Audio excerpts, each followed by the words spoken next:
गमले की मिट्टी इतनी सख्त हो गई है पत्थर जैसी, तो उसमें ये सिंगोनियम कैसे ग्रो करेगा? आप सोचिए। मैं भी सोच रही हूँ। मुफ्त फ्री की मिट्टी के चक्कर में ऐसी ऐसी मिट्टी से पाला पड़ता है कि पूछो नहीं। लेकिन हम भी कम नहीं हैं। उस सख्त बेजान मिट्टी में भी जान डालेंगे और उसको पोरस सॉफ्ट सॉफ्ट बनाएंगे। अस्सलामुअलैकुम friends, welcome to my channel Shabnoor Ali. अब ये प्लांटर देखिए, लाते तो हम कहाँ से मिट्टी हैं, जैसे किसी प्लॉट पर से, जहाँ पे कंस्ट्रक्शन हुआ तो सीमेंट गिरता है, मोरंग बालू गिरती है, ईंट के टुकड़े मिल जाते हैं और तेज़ धूप पड़ती है तो उस पर सूख सूख कर मिट्टी एकदम सख्त हो जाती है। बेजान इसलिए हो जाती है कि धूप में पड़े पड़े रहने से उसके सारे न्यूट्रिएंट्स रफू चक्कर हो जाते हैं, यानी उड़ जाते हैं। लेकिन फंगस भी उड़ जाती है। अगर आप किसी धूप वाली जगह से मिट्टी लाएंगे तो फंगस उसमें नहीं होती। फिर टेंशन फ्री होकर अपने गार्डनिंग के लिए, किसी भी प्लांट के लिए इस्तेमाल कीजिए। अभी तो हम इस गमले की मिट्टी की बात कर रहे हैं। पोरस बनाकर तो इसमें मैंने डाली थी, लेकिन जिस जगह पर ये रखा हुआ था वहाँ अक्सर मैं पानी डालना भूल जाती थी, पहुँचता नहीं था। तो फिर क्या हुआ कि सिंगोनियम का प्लांट कटिंग लगा लगा कर ये मदर प्लांट ख़त्म हो गया, कम हो गया। तो अब इसको ग्रोथ देना है। कटिंग्स जो चल रही हैं, लेकिन इसको ग्रोथ देने के लिए मिट्टी को अच्छा करना पड़ेगा। इतनी सख्त मिट्टी में पानी नहीं टिकता, जैसे ही डाल देते हैं ड्रेन हो जाता है। ड्रेनेज सिस्टम काफ़ी अच्छा है, क्योंकि मैंने सैंड मिलाई थी ना, रिवर सैंड, और रिवर सैंड का भी यही काम है। वो मिट्टी को सॉफ्ट भी बनाती है लेकिन सख्त भी हो जाती है। अगर पानी नहीं देंगे तो पत्थर की तरह जमती है। अब आप कहेंगे कि पानी डाल दो सॉफ्ट हो जाएगी, लेकिन अगर हम पानी तो मान लो डाल देंगे, लेकिन ड्रेन हो जाएगा झट से और 1-2 घंटे में फुर्ती से सूख जाएगा। अब बताइए मॉइस्चर कहाँ इसमें रहा। तो ऐसी चीज़ें मिलानी पड़ेंगी जिससे कि ये मिट्टी मॉइस्चर को थोड़ा तो होल्ड कर सके, मतलब कुछ देर नमी बरकरार रहे। भाई पौधे बिल्कुल सूखी मिट्टी में कैसे जीते हैं, सख्त मिट्टी में कैसे जिएंगे? जड़ें पनपेंगी नहीं और उनका विकास नहीं होगा, डेवलपमेंट नहीं होगा, वो सांस नहीं ले पाएंगी और फैल नहीं पाएंगी। हम भी तो सख्त चीज़ों में कहाँ सरवाइव कर पाते हैं, समझ जाइए।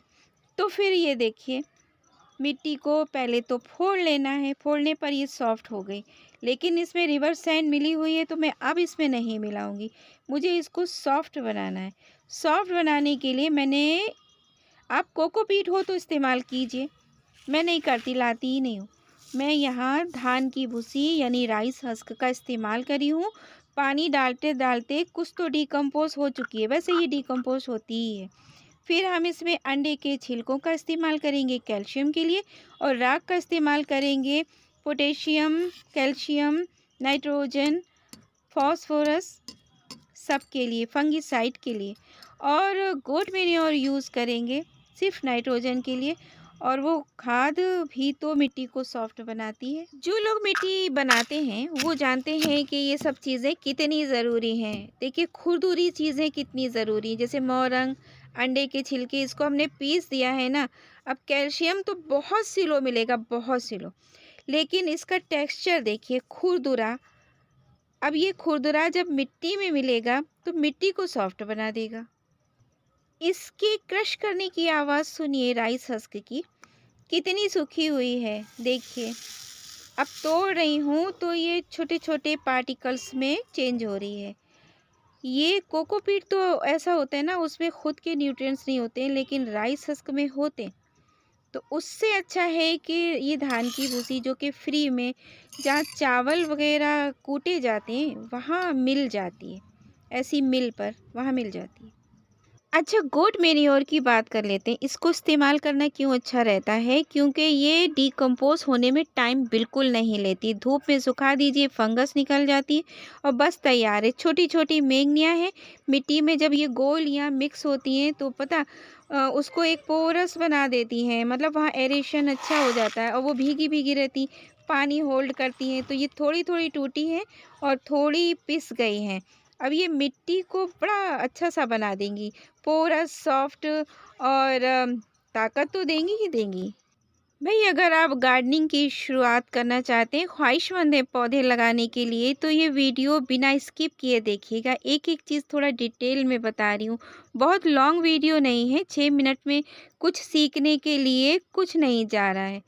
पर सीखना अनमोल होता है, किसी का एक्सपीरियंस लेना भी अनमोल होता है। अच्छा, गमले में जगह बनाना भी ज़रूरी था, इसको मिक्स करने के बाद भरना था ना, तो उस मिट्टी को मैंने निकाल लिया और जो ये मिक्सअप तैयार किया है, वो ये समझ लीजिए आपके एक चीज़ के 3 हिस्से कर लीजिए बराबर-बराबर के। यानी गार्डन सॉइल है और कंपोस्ट है, खाद मिला लीजिए और साथ में धान की भूसी, तीनों चीज़ें, फंगिसाइड अलग से ऐड कीजिए। अगर अच्छी खाद इस टाइम डाल देते हैं मिट्टी में तो ये पौधे को लंबे टाइम तक ताकत देती रहती है। ऐसी मिट्टी देखकर कितना अच्छा लगता है। जैसे हम इसमें देखिए वाटरिंग कर रहे हैं, पूरा सोख लेगा, काफ़ी देर सूखेगा नहीं, तो आपको पानी भी जल्दी-जल्दी नहीं देना पड़ेगा। अगर आपको लगता है कि रूट रॉट हो सकता है ज़्यादा वाटरिंग से, तो वो भी नहीं होगा क्योंकि ड्रेनेज होल से एक्स्ट्रा पानी निकल जाएगा। जब-जब प्लांट को ज़रूरत पड़ेगी तो राइस हस्क भीगी-भीगी है और गोट मैन्योर भी भीगी-भीगी है, तो वो उसको पानी सप्लाई कर देगी। इस तरह जड़ें नहीं सड़ेंगी। मिट्टी आधी बच गई है, इसको तैयार करके मैं दूसरा गमला भर सकती हूँ, यानी कि मिट्टी दुगनी हो चुकी है। और अब इस सॉफ्ट मिट्टी में, इस पोरस सॉइल में ये प्लांट सरवाइव अच्छे से करेगा। अच्छी ग्रोथ मिलेगी, न्यूट्रिएंट्स मिलेंगे सब तरह के और जड़ें डेवलप होंगी तो ब्रांचेस भी, पत्तियाँ भी। अगर फ्लावरिंग प्लांट है तो फ्लावरिंग प्लांट में फ्लावर्स ज़्यादा आएँगे और अगर फ्रूटिंग प्लांट है तो फ्रूट ज़्यादा आएँगे। यूट्यूब के ज़रिए अपने वीडियोस के ज़रिए वीडियो अपलोड करना और कुछ सीखना, कुछ सिखाना कितना ईज़ी हो जाता है। अभी आप किसी के पास जाएँ और कहें हमें बता दीजिए, वो बिल्कुल नहीं बताएगा, बोलेगा मेरे पास टाइम नहीं है। अल्लाह हाफ़िज़।